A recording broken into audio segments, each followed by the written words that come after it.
مستوى.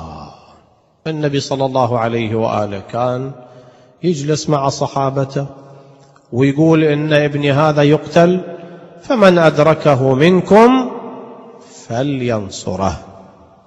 أمر نبوي، فلينصره.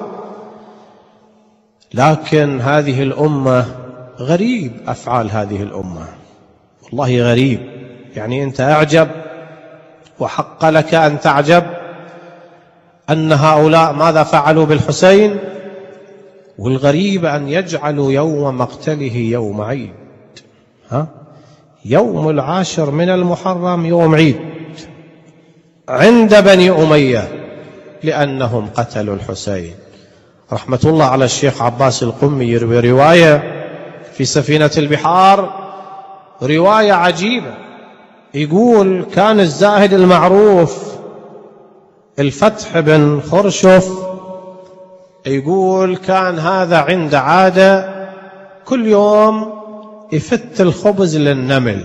عند جيران قرى من النمل، يطلع يفت الخبز للنمل، تطلع النمل وتأكل الخبز هذه وتدخل في جحورها. يقول إلا إذا صار يوم 10 يجي تطلع النمل يفت الخبز، ما تحرك النمل، تضرب عن الطعام.